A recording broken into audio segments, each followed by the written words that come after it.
School में jeans T shirt पहनकर नहीं आएंगे गुरुजी। बिहार में जारी हुआ फरमान। बिहार में अब गुरुजी जीन्स और टी शर्ट पहनकर स्कूल नहीं आएंगे। शिक्षा विभाग ने इसे लेकर फरमान जारी किया है। इसमें कहा गया है कि जीन्स और टी शर्ट पहनकर शिक्षक और शिक्षकेतर कर्मचारी स्कूलों में और शैक्षणिक स्थानों में नहीं आएंगे। शिक्षा विभाग ने इस पर कड़ी आपत्ति जताई है कि स्कूलों और शैक्षणिक स्थानों में शिक्षक और कर्मी प्रायः कार्यालय संस्कृति के विरुद्ध औपचारिक परिधान में आ रहे हैं। रेलवे वित्त निगम के चेयरमैन बने Manoj Dubey. Indian railway finance corporation को उनका नया अध्यक्ष मिल गया है। मनोज दुबे को भारतीय रेलवे वित्त निगम का नया अध्यक्ष बनाया गया। मनोज कुमार मूल रूप से बिहार के भोजपुर जिले के आरा के रहने वाले हैं। मनोज दुबे यहाँ के एक गांव सलेमपुर के टीचर डीएसपी मनन दुबे के बेटे हैं। इंडियन रेलवे फाइनेंस कॉर्पोरेशन का अध्यक्ष बनाए जाने के बाद उनके गांव और घर में खुशी का माहौल है। बंद लिफाफे में दवा और उस पर अस्पताल का भी दर्ज हो नाम। बिहार के सरकारी अस्पतालों में अब मरीजों को ओपीडी काउंटर से बंद लिफाफे में दवा मिलेगी। राजस्थान विभाग ने मुजफ्फरपुर सहित सभी जिले के सिविल सर्जन को इसका निर्देश दिया है। स्थान विभाग ने निर्देश में कहा है कि ओपीडी काउंटर से दवा लिफाफे में दिए जाएं। लिफाफा पर अस्पताल का नाम, दवा की डोज और दवा कब व कितने बार लेनी है, इसकी पूरी जानकारी दर्ज रहे। पीएम श्री योजना के लिए चुने गए बिहार के 200 से ज्यादा स्कूल। पीएम श्री योजना के तहत दूसरे चरण में बिहार के 273 विद्यालयों का अंतिम रूप से चयन किया गया है। इसमें पटना जिले के 6 स्कूल शामिल है। यह स्कूल पटना जिले के विभिन्न प्रखंडों के हैं। इनमें बख्तियारपुर, दानापुर, खुसरूपुर, मसौड़ी, पटना सदर और पालीगंज के स्कूल शामिल हैं। अब इस योजना के तहत इन स्कूलों का कायाकल्प किया जाएगा। सुधर गई है पटना की हवा। 47 शहरों में सर्वेक्षण रिपोर्ट जारी। पटना नगर निगम को वायु गुणवत्ता में सुधार के लिए केंद्र सरकार से इनाम मिला है। पिछले कुछ वर्षों से नगर निगम के प्रयास के असर के तौर पर इसे देखा जा रहा है। पटना को 30 करोड़ 39 लाख रुपए इंसेंटिव ग्रांट के तौर पर मिले हैं। इस राशि का उपयोग सिर्फ वायु प्रदूषण के रोकथाम पर होगा। वायु गुणवत्ता में सुधार करने वाले शहर को एयर क्वालिटी फॉरम ग्राउंड मिलता है। यह ग्राउंड 2 मानकों पर मिलता है। हनुमान जी मुसलमान थे और नमाज पढ़ते थे। शिक्षक जयाउद्दीन ने स्कूल में दी शिक्षा। केंद्रीय मंत्री ने की कार्रवाई की मांग। बिहार के बेगूसराय के उत्क्रमिक मध्य विद्यालय हरिपुर कादरा बाग में शिक्षक पर हनुमान जी को मुस्लिम बताते का आरोप लगाया गया है, जिससे हंगामा खड़ा हो गया है। केंद्रीय मंत्री गिरिराज सिंह ने मुख्यमंत्री से कार्रवाई की मांग की। छात्रों के मुताबिक शिक्षक जियाउद्दीन ने कहा है कि हनुमान जी मुस्लिम थे और नमाज पढ़ते थे। अभिभावकों ने स्कूल में विरोध किया, जबकि शिक्षक ने बाद में माफी भी मांग ली। सिंह ने चेतावनी दी है कि ऐसे शिक्षक समाज में द्वेष फैला सकते हैं। गुड न्यूज, दरभंगा एयरपोर्ट से दिल्ली मुंबई के लिए नई उड़ानें। दरभंगा एयरपोर्ट से दिल्ली व मुंबई के लिए 2 नई उड़ानें जल्द शुरू हो सकती हैं।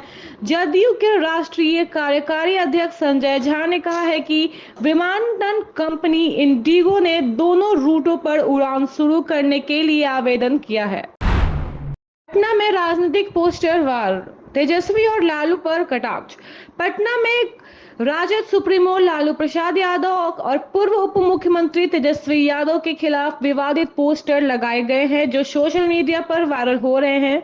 तेजस्वी को फैलस्वी, यादव और लालू को चारा चोर के रूप में दर्शाया गया है। ये पोस्टर आयाकर गोलंबर पर बुधवार रात लगाए गए हैं। तेजस्वी के हाथ में टोटी की तस्वीर के साथ तंज किया गया है कि लेकिन पोस्टर लगाने वाले का नाम स्पष्ट नहीं हुआ है। इस घटनाक्रम से पटना की राजनीति में हलचल के संकेत मिलते हैं, खासकर जब तेजस्वी ने पहले ही बीजेपी पर उनकी छवि खराब करने का आरोप लगाया था। हरियाणा चुनाव में लालू यादव के परिवार को बड़ा झटका, चिरंजीवी राव को हारना। हरियाणा विधानसभा चुनाव में राजद प्रमुख लालू यादव के दामाद चिरंजीवी राव को भाजपा के लक्ष्मण सिंह यादव ने 27,000 वोटों से हराकर पराजित किया है। यह भाजपा के लिए एक बड़ा उलटफेर है, जबकि राव को पार्टी और परिवार का समर्थन मिलने के बावजूद हार का सामना करना पड़ा। रोहतक में कांग्रेस को भी बुरी हार का सामना करना पड़ा, जो भाजपा के बढ़ते प्रभाव को दर्शाता है। यह हार राजद और विपक्षी राजनीति के लिए चेतावनी है और देखना होगा कि क्या ये दल अपनी स्थिति सुधार पाते हैं। तेज प्रताप के गंभीर आरोपी में मचा हड़कंप, इस्कॉन ने दी सफाई। बिहार के पूर्व मंत्री तेज प्रताप यादव ने पटना के इस्कॉन मंदिर के अध्यक्ष कृष्ण कृपादास पर यौन शोषण का गंभीर आरोप लगाया है। इस्कॉन ने इन आरोपों पर सफाई देते हुए कहा है कि मामले की जांच 4 सदस्यीय दल द्वारा की जा रही है। तेज प्रताप ने मंदिर में हुई हालिया घटनाओं की निंदा की है, जिसमें भक्तों के बीच मारपीट का जिक्र किया गया है। मामले को लेकर अब सभी की नजरें जांच रिपोर्ट पर टिकी है। मुजफ्फरपुर, ठेकेदारों पर बढ़ेगी सख्ती, सड़कों को गुणवत्ता की जांच के आदेश। मुजफ्फरपुर जिले में ग्रामीण कार्य विभाग के तहत पिछले 5 वर्षों में बनी सड़कों को गुणवत्ता की जांच के लिए जिलाधिकारी के जिला स्तरीय जांच कमेटी गठित की है। यह निर्णय सड़कों की खराब हालत पर प्रकाशित खबरें के बाद लिया गया है। कमेटी रिपोर्ट देखकर ठेकेदारों पर कार्रवाई करेंगी, जिससे निर्माण में पारदर्शिता और बेहतर सड़क सुविधाएं सुनिश्चित की जा सके। मनोहरपुर में देवेंद्र मांझी ने रखी थी नींव, जोबा ने संभाली विरासत। मनोहरपुर में जो झामुमो का गढ़ रहा है में आंदोलनकारियों ने देवेंद्र मांझी ने राजनीतिक जमीन तैयार की थी। 1994 में उनकी हत्या के बाद उनकी पत्नी जोबा मांझी ने उनकी राजनीतिक विरासत को आगे बढ़ाया और 5 बार विधानसभा चुनाव जीती। 2009 में हार के बावजूद 2014 और 2019 में उन्होंने जीत दर्ज की है। मनोहरपुर के मुख्य मुद्दे बंद खदाने, रोजगार सृजन और बुनियाद ढांचे का विकास है। अब सांसद बनी जोबा मांझी वन और जमीन अधिकार की रक्षा को प्राथमिकता देती हैं। कांग्रेस नई सीटों पर करेगी दावा, 40 सीटें पर कराया सर्वे। कांग्रेस इंडिया गठबंधन के तहत सीटें शेयरिंग की योजना बना रही है और इस बार नई सीटों पर दावेदारी की तैयारी में है। पिछले चुनाव में कांग्रेस को 31 सीटें मिली थी, जिनमें से 16 पर जीत दर्ज की गई थी। इस बार पार्टी ने 40 सीटों पर सर्वे कराया है। दक्षिणी छोटा नागपुर पर जोर रहेगा, जबकि पलामू प्रमंडल की कुछ सीटों को छोड़ने की संभावना है। रतन टाटा ने रांची में कैंसर अस्पताल और हॉकी एकेडमी की नींव रखी। रतन टाटा ने 2018 में रांची में कैंसर अस्पताल की आधारशिला रखी थी, जो पूर्वोत्तर बिहार के लिए बड़ा चिकित्सक केंद्र माना जा रहा है। उस समय मुख्यमंत्री रघुवर दास, स्वास्थ्य मंत्री रामचंद्र चंद्रवंशी और अन्य नेता मौजूद थे। 2021 में टाटा ने जमशेदपुर में नवल टाटा हॉकी एकेडमी की बिल्डिंग का उद्घाटन किया, जिससे उनके पिता नवल टाटा की याद में स्थापित किया गया था। इसका उद्देश्य झारखंड और उड़ीसा के आदिवासी क्षेत्र में हॉकी को बढ़ावा देना है। 2021 में रतन टाटा अंतिम बार झारखंड आए थे। पड़ैयाहाट भाजपा नेताओं ने अमर्यादित टिप्पणी पर जताई आपत्ति।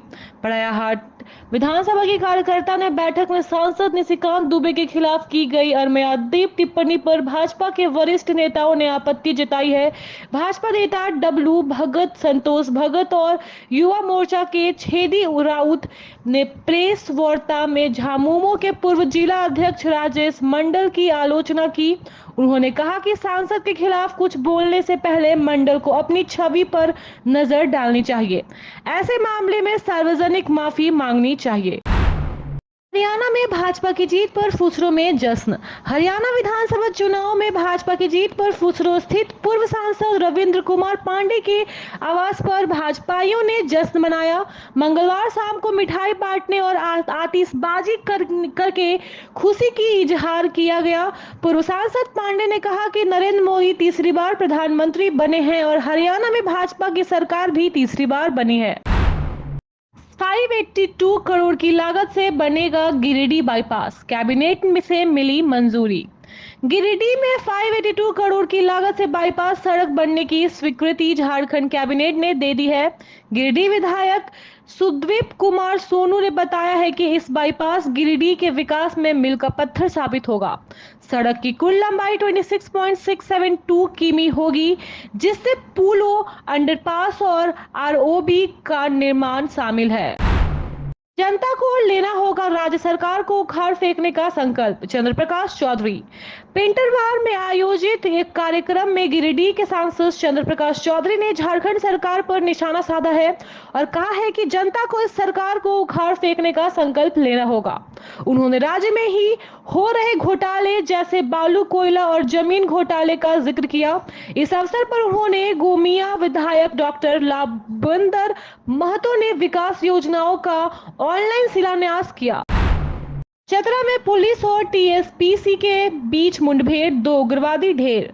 झारखंड के चतरा जिले के लेजवातेरी जंगल में बुधवार देर शाम पुलिस और तृतीय सम्मेलन प्रस्तुति कमेटी के उग्रवादियों के बीच भीषण मुठभेड़ हुई। इस मुठभेड़ में 2 उग्रवादी के मारे जाने की सूचना है। पुलिस सूत्रों के अनुसार मुठभेड़ शाम 4 बजे शुरू हुई थी और रात 8 बजे तक चली, जिसमें उग्रवादियों को भारी नुकसान हुआ। मारे गए उग्रवादियों में जोनल कमांडर हरेंद्र गंजू और ईर्षी गंजू ने के शामिल होने का खबर है। मैया समान योजना की चौथी किस्त छठ पर मिलेगी, सीएम हेमंत ने दी खुशखबरी। झारखंड की मैया समान योजना की चौथी किस्त छठ पूजा के अवसर पर जारी की जाएगी। यह जानकारी मुख्यमंत्री हेमंत सोरेन ने दी है। यह योजना राज्य की महिलाओं के सशक्तिकरण के लिए शुरू की गई थी। अब तक 51 लाख महिलाओं के खाते में तीसरी किस्त जमा की जा चुकी है। यह योजना झारखंड की महिलाओं की आत्मनिर्भर बनाने की दिशा में एक बड़ा कदम है, जिससे मुख्यमंत्री सोरेन ने अपनी प्राथमिकता बताया है। Thank you so much for watching this video. Don't forget to like, comment, share, and subscribe.